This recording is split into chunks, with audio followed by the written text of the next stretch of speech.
अब एक हमारे बड़े भाई ये कह रहे हैं कि ये तो मुल्ला हो गया है। अच्छा ये बताइए कि सब सनातनी बनते हैं। भगवान राम तो सीता को, एक सीता के लिए रावण से लड़ाई कर लिए, लड़ गए। ये सबके सब दो दो तीन तीन शादियां किया हुआ है। सनातन का मतलब यही है, सनातन यही कहता है कि आप दो शादी करो। काम ये करते हैं गलत और ठहराते खेसारी लाल को है। ये सब मेरे बड़े भाई हैं। रवि भैया कह रहे हैं कि महादेव तुम लोग गोरखपुर में चलोगे तो हर हर महादेव करके स्वर्ग में जाओगे। ये बताइए जब मरने के बाद कौन आदमी हर हर महादेव कहता है जी? कोई कहता है? गोरखपुर में स्वर्ग जीते जी तो हमारे जीवन को आप लोग नरक बना दिए। आप बिहार के बच्चों के लिए आ रहे हो वोट मांगने और आप अपना काम दिखा रहे हो यूपी का। भाई बिहार के प्रॉब्लम है ये। आप वोट मांगने किसके लिए आ रहे हो? बिहार को सुधारने के लिए। और आपने मंदिर कहां दिए? यूपी में, राइट।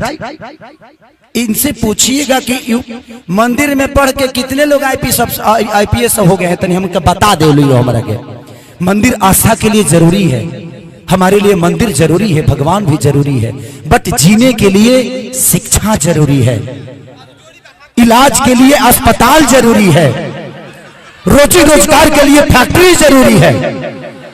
मैं यही बातें कहता हूं तो इनको बुरा लग जाता है और सबके सब मेरे को सनातन विरोधी बता रहे हैं। भाई मैं कह रहा हूं बना दो, जितना मंदिर बनाना है सबको, तो काम करो। क्यों शादी ब्याह करवाते हो? ब्याह आपने क्यों शादी किया? मंदिर में चले जाते, घंटा डोलाते, क्या दुनियादारी से लेना देना था आपको? तो आप शादी करके खूब मजा मार रहे हो, बेटा बेटी को पैदा करके आराम से बेहतर स्कूल दे रहे हो, बेहतर इलाज दे रहे हो, बेहतर व्यवस्था दे रहे हो। और जब हम पैदा किए तो हमारे बच्चों के लिए कौन करेगा? क्योंकि हमने आपको चुना है।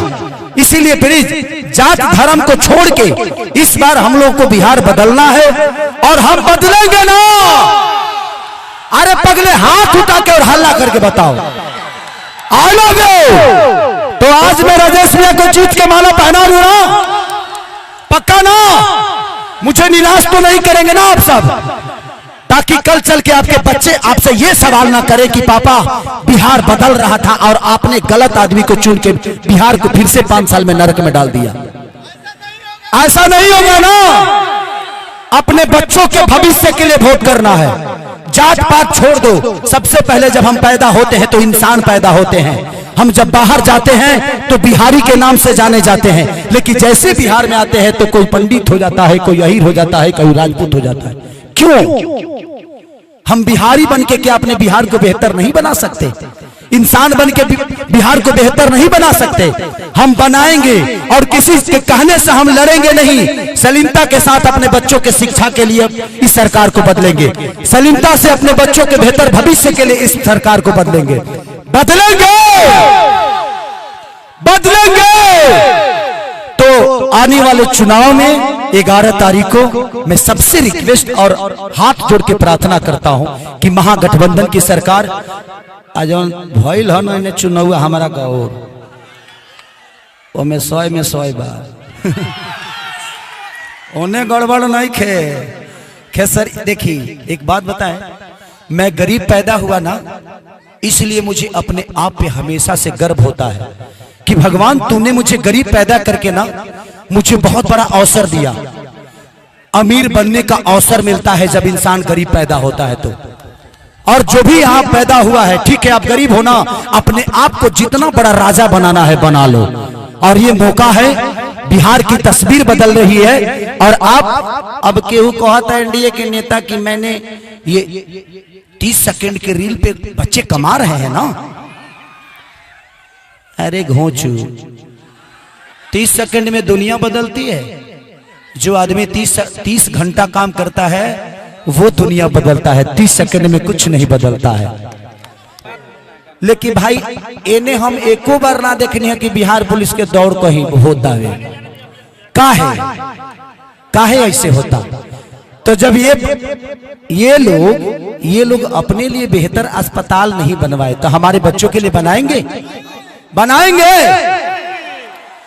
अपने बच्चों को तो विदेश में पढ़ाते हैं, तो जो अपने बच्चों को शिक्षा बिहार में नहीं दे पाया तो क्या हमारे बच्चों के लिए बेहतर स्कूल बनाएंगे?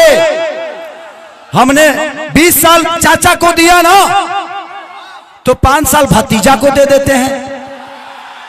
5 साल मैं वादा करता हूं, अगर 5 साल में काम नहीं हुआ तो खेसारी लाल यादव जीवन में कभी चुनाव नहीं लड़ेगा,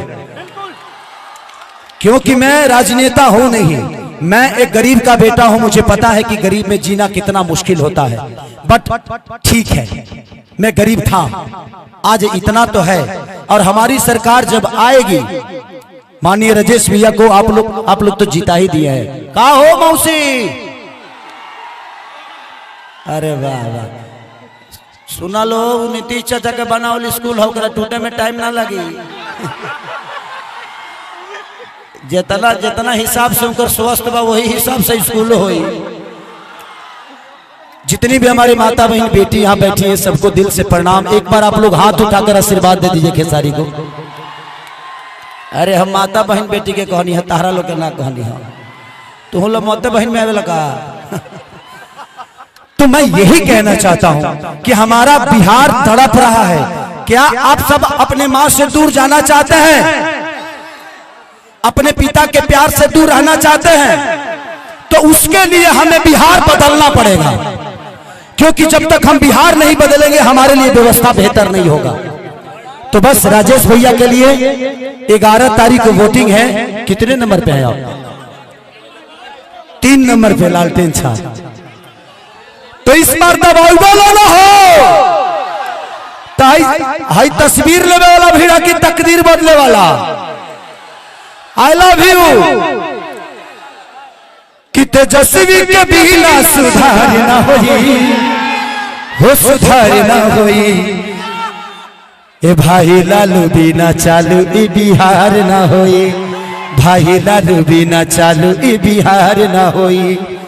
आज लोग कहते होंगे ना कि केसरिया का कार्यक्रम होता है तो है लाखों के भीड़ होता, लेकिन आज मैं गाने के लिए नहीं, आप सबसे बात करने के लिए आया हूं, क्योंकि एक दर्द है। और इतना तो जरूर जान लीजिए, अपने बिहार के लिए मुझे अनशन पे अन्ना हजारे की तरह बैठना होगा तो खेसारी लाल यादव बैठ जाएगा। और मेरी आवाज सिर्फ विधानसभा में ही नहीं, पूरे वर्ल्ड में जाएगी। खेसारी लाल यादव क्यों बोलते हैं जे गंदा गाना सनातन ये वो, मैं सनातन विरोधी नहीं हूं। अभी मैंने फिलहाल ही 6 महीने पहले एक फिल्म मेरी हुई थी रिलीज, राजा राम करके, आप लोगों ने देखा होगा। राम का कैरेक्टर मैं किया था, अभी तक कोई किया नहीं है। और ये मुझे कहते हैं सनातन विरोधी, राम का सबसे बड़ा भक्त मैं हूं। अरे तुम्हारे चिल्लाने से मैं सनातन हो जाऊं? मेरे अंदर भगवान है। हनुमान जी के सीने में जब सीताराम रह सकते हैं तो खेसारी के सीने में क्या राम नहीं रह सकते? उसके लिए मुझे चिल्लाना पड़ेगा, तब तुम मानोगे मैं सनातनी हूं। तो इनके पास एक ही हथियार है। मैं कहा था कि भाई मंदिर के आसपास एक बेहतर स्कूल भी बना दो कि बच्चों को शिक्षा हो जाए, अस्पताल बना दो कि कम से कम लाखों लोगों का इलाज हो।